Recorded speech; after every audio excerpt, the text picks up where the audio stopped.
It's not enough to say that Pakistan and India love the game of cricket. India, India, India. Pakistan is the most mercurial, unpredictable team in the world. It's not enough to say it takes on almost religious proportions across both countries. In India, cricket is not a game, it is a religion. And we are so religious that we will get the World Cup home. Cricket in India and Pakistan is a way of life, an obsession that crosses boundaries of culture, class, creed and religion. It dominates public life and influences politics. When India's Prime Minister Narendra Modi won re-election last month, one of his most high-profile congratulations came from India's cricket captain, Virat Kohli.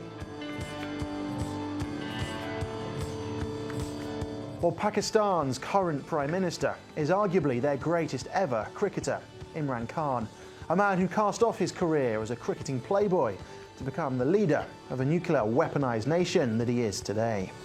Imran Khan, the great Pakistan all-rounder, has combined with Anil Dalpat. Glorious stroke there from Imran Khan.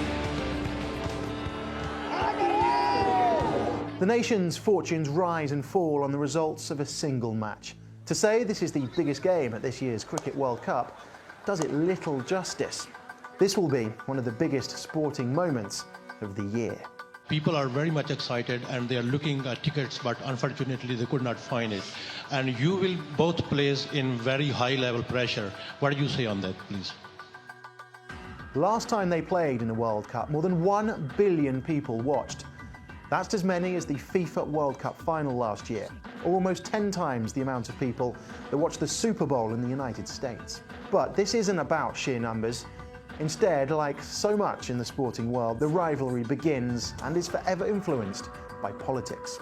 The fans are so crazy and they want you win too against Pakistan, so little bit extra pressure comes on when you play against the Pakistan, and you have to prove that you are the better side. Got a big shout out to the Pakistan team. India, we're coming! All over the world, wherever Indian Pakistan living, they get involved. I think that's a big thing. All the cricketers, I'm sure, from both the sides feel that as soon as you start playing the game, it eventually is a game of bat and ball, and that's what you need to focus on. My answer also the same. I think no difference. If we go way back to the 19th century, cricket, a British game, was used as a tool of colonisation. The world may be small, but it's not snowing everywhere. So give me Karachi, where the Australian cricket tourists are playing the Sindh team. From Manchester to Mumbai, London to Lahore, the sun never set on the British Empire or on the cricket-playing world. But when the partition of British India in 1947 split the region in two, the gentlemanly atmosphere of cricket on the aging continent went with it. By 1965, off the pitch, the two countries were at war. And again in 1971. Cricket, the one thing they had in common, wasn't played again between the two countries until 1978. In the decades since, most matches have been played in neutral venues.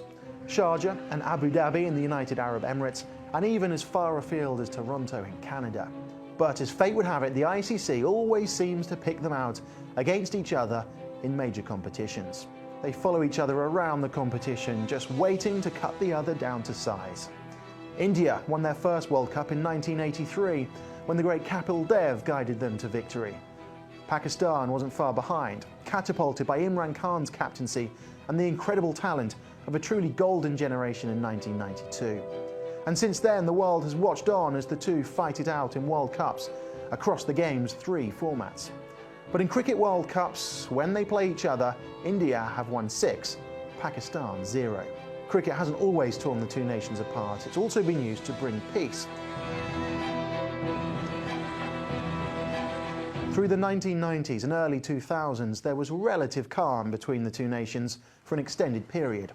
Cricket became once again a tool for diplomacy.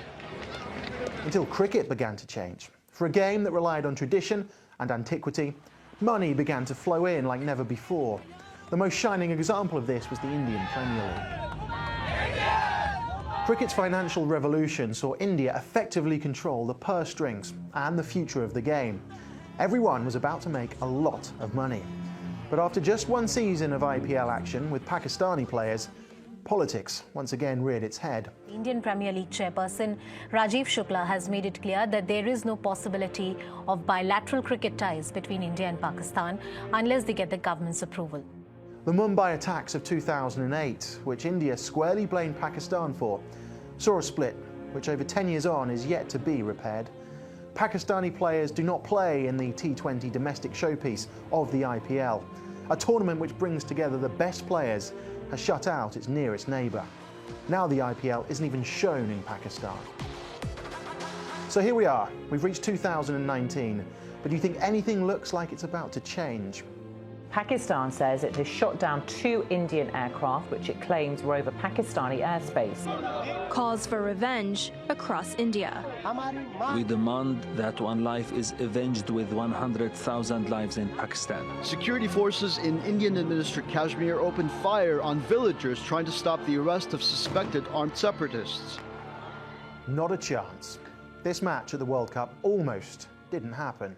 Should India boycott Pakistan at the World Cup, no matter what the cost is? Kashmir, the region that the two have been fighting for over 50 years, once again flared up.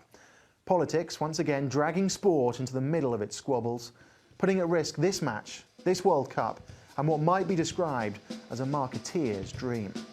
As it stands today, the match will be played in front of a packed house at Old Trafford in Manchester, a city that is home to both large Indian and Pakistani communities.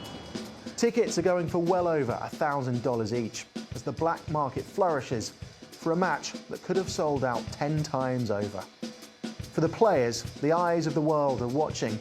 The pressure of more than half a century of history is on the shoulders of these 22 men.